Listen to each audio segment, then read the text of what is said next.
আসসালামু আলাইকুম, আপনাকে অসংখ্য ধন্যবাদ এই ভিডিওতে প্রবেশ করার জন্য। আপনি দেখছেন ট্রিপলি স্কুল ফর ফ্রেশিয়ার। বরাবরের মতো আমি রাকিব বলছি।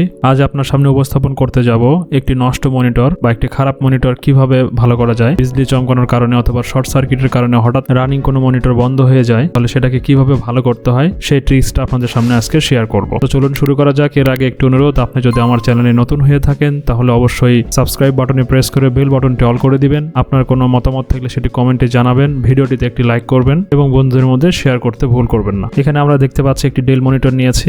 এই মনিটরটি আমাদের নষ্ট হয়ে গেছে, অর্থাৎ রানিং মনিটরটি নষ্ট হয়ে গেছে।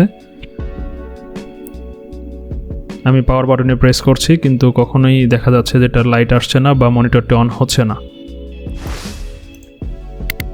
তো এখন আমরা এটাকে খুলে নিচ্ছি। এটা খোলার জন্য আমাদের প্লাস্টিকের যে লকগুলো আছে সেগুলোকে খুব সাবধানে আমরা খুলে নিচ্ছি। এগুলো টেস্টার দিয়ে বা এরকম কোনো কিছু পাতলা কিছু দিয়ে চাপ দিলে পরে অটোমেটিক খুলে আসে। তো বেশি জোরাজুরি করবেন না, কারণ বেশি জোরাজুরি করলে এই প্লাস্টিকের লকগুলো খুব ছোট হয়ে থাকে, হয়তোবা গোড়া থেকে ভেঙে যাচ্ছে, তখন পরবর্তীতে আবার লাগাইতে পারবেন না। সো সেক্ষেত্রে এটি অনেক খারাপ হয়ে যাবে। তো আমরা উপরের পার্টটি খুলে নিলাম, এটা রেখে দিলাম। এই পার্টের সাথে আমাদের যেটা আছে সেটি হচ্ছে এটার যে ম্যানুয়াল কন্ট্রোলটা লাগে আমাদের বাইরে থেকে, সেটা এই যে আপনারা খেয়াল করুন এই অংশটি। আমরা এখন স্ক্রুগুলো খুলে নিচ্ছি। এবার আমরা ব্যাক পার্টটা খুলে নিব। ব্যাক পার্টটা খোলার জন্য প্রথমে এই মনিটরের যে 4টে স্ক্রু আছে সেটা খুলে নিচ্ছি, এবং অন্য মনিটরগুলো হলে সেগুলো দেখবেন এরকম টাইপই থাকে, কোথাও স্ক্রু করা থাকে, এগুলো খুলে নেবেন খুব সাবধানতার সহিত।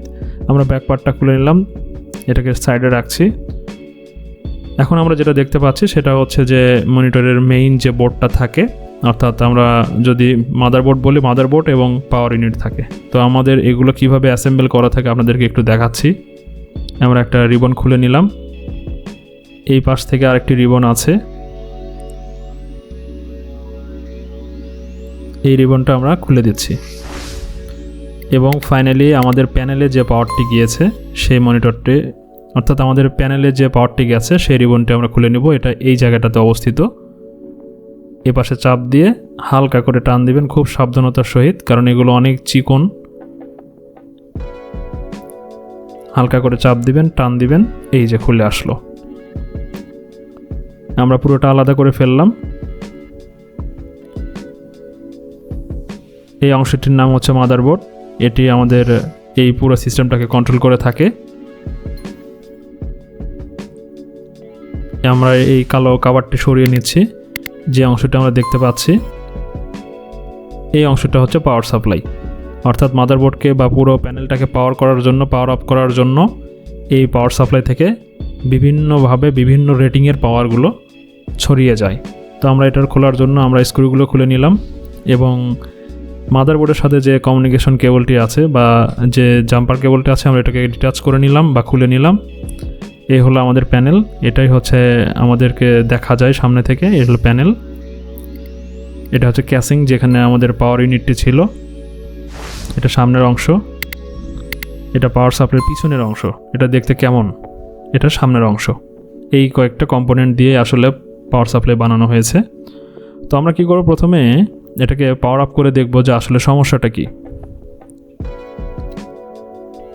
সো সেই ক্ষেত্রে আমরা কি করছি, এখন এটাকে একটি পাওয়ার কর্ডের মাধ্যমে পাওয়ার দিয়েছি। আমরা চেক করে দেখছি যে আসলে পাওয়ারটা আছে কি নেই। এখানে আমরা যেটা দেখছি সেটা ক্যাপাসিটর আছে এই জায়গায়। ক্যাপাসিটরটা আমরা একটু ফোলা দেখেছিলাম। এরপরে যেহেতু পাওয়ারটা এখান থেকে ইন হয়েছে, আমরা সেটা দেখছি যে আসলে পাওয়ারটা প্রপারলি ইন হয়েছে কি হয়নি।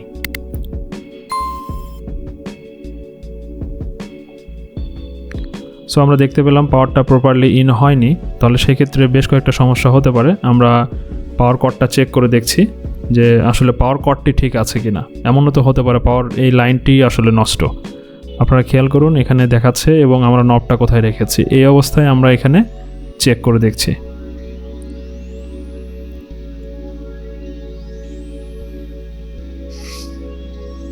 আমরা কোথাও এখনো পর্যন্ত পাওয়ার পাচ্ছি না।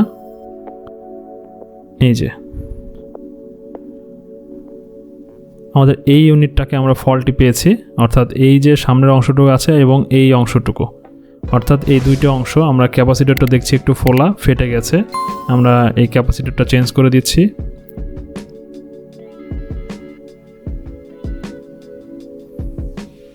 ক্যাপাসিটরটি যেহেতু চার্জ সংরক্ষণ করে, সো এই ক্যাপাসিটরটিকে আমরা চেঞ্জ করে দিতে হচ্ছে। আমরা ক্যাপাসিটরটি চেঞ্জ করে দিলাম এবং এখানে আপনারা খেয়াল করুন যে অংশটা আমি দেখাচ্ছি, এই অংশটাতে একটি ফিউজ আছে। এই ফিউজটি এই পাশ থেকে দেখতে এরকম, এটাকে আমরা এখন রিপ্লেস করব অথবা শর্ট করে দেব। যেহেতু আমাদের কাছে এটা নেই, সো সেক্ষেত্রে আমরা খুব সূক্ষ্ম একটি তার দিয়ে শর্ট করে দিচ্ছি। আপনারা কেউ শর্ট করবেন না, আপনারা এরকম একটি কম্পোনেন্ট কিনে নিয়ে আসবেন, নিয়ে সেটাকে রিপ্লেস করবেন।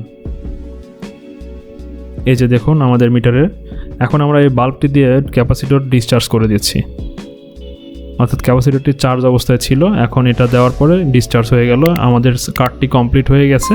এখন আমরা এটাকে আগের জায়গাতে প্লেস করছি, আমাদের স্ক্রুগুলো ঠিকঠাক মতো করে নিচ্ছি।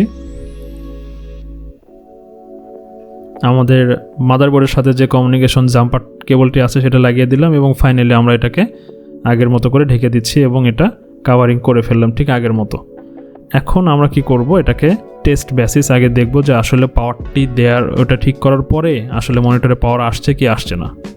এই অংশটিতে আমরা কাজ করে থাকি বাইরে থেকে, যে পাওয়ার অন অফ করা, লাইট কম বেশি করা, কন্ট্রাস্ট কম। এই যে আলহামদুলিল্লাহ আমাদেরটা ফিক্স হয়ে গেছে। তাহলে প্রবলেমটা ছিল কি, ফিউজটা কেটে গেছে এবং ক্যাপাসিটরটি ফুলে গেছে, অর্থাৎ ওটা হয়তো বা চলতো কিন্তু আমরা কনফিউশনে না রেখে চেঞ্জ করে দিয়েছি। আমরা আগের মতো করে টেপিং করে দিয়েছি, অর্থাৎ কেবলগুলোকে আমরা ভালো করে ফিক্স করে দিয়েছি। এগুলো মাস্কিং টিপ ব্যবহার করছি আমরা। তো যে যে জায়গায় আমাদের আগে এরকম ছিল আমরা সেভাবে কমিউনিকেট কেবলগুলো আমরা ঠিকঠাক মতো বসিয়ে দিলাম। আমরা চেষ্টা করব এটাকে আরও সুন্দর করে রিঅ্যারেঞ্জ করে দেওয়ার জন্য। আমাদের ফ্রন্ট প্যানেলে আমাদের যে অংশটি থাকে, কন্ট্রোল অংশটি, সেটিকে আমরা স্ক্রু করে দিচ্ছি। এটা হয়ে গেল, এটা আমরা ফ্রন্টে বসিয়ে নিলাম। আমাদের প্যানেলের সামনের অংশটুকু এটা হালকা করে চাপ দিলে বসে যাবে। এবার আমরা কি করব, বাকি যে রিবনটা আছে এটাকে আমরা মাস্কিং টেপ দিয়ে শক্ত করে বডির সাথে আটকে দিচ্ছি। এবার ফাইনাল টপ কভারটা আমরা ব্যাক কভারটি লাগিয়ে দিলাম। হালকা করে চাপ দিলে কিন্তু দেখেন এটা আসলে একটা সাউন্ড হবে এবং লেগে যাবে। এটা অনেক রাফ ইউজ হয়েছে মনিটরটি, এই জন্য এই রকম অবস্থা। এই যে আলহামদুলিল্লাহ পাওয়ারটা চলে এসেছে, আপনারা দেখতে পাচ্ছেন। আমি অন করছি, এই যে পাওয়ারটি অন হয়েছে মনিটরটি। এই যে ফাইনালি আমরা এটাকে একটা আমার ল্যাপটপের সাথে আমি এটাকে HDMI কেবলের মাধ্যমে বা ভিজিএ কেবলের মাধ্যমে এটাকে আমি একটা সাব মনিটর হিসেবে যুক্ত করেছি এবং এই ফিজিক্যাল বাটনগুলো কাজ করে কিনা আপনাদেরকে সেটা দেখাচ্ছি আমি। দেখুন আমি এখানে লাইট বাড়াচ্ছি, আমার এটা লাইটটা বাড়ছে। আমি কমাতে চাইলে কমছে, অর্থাৎ আমাদের এই ফিজিক্যাল বাটনগুলো ঠিক আছে, কাজ করছে। আমি পাশে কন্ট্রাস্টটা বাড়িয়ে দিচ্ছি। আমি একটা ভিডিও প্লে করে দেখাই আপনাদেরকে।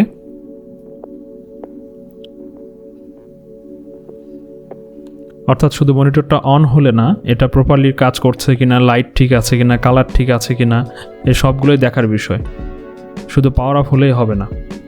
সো আমরা ফাইনাল টেস্টে দেখছি যে মাশাআল্লাহ এটা ভালো কাজ করছে।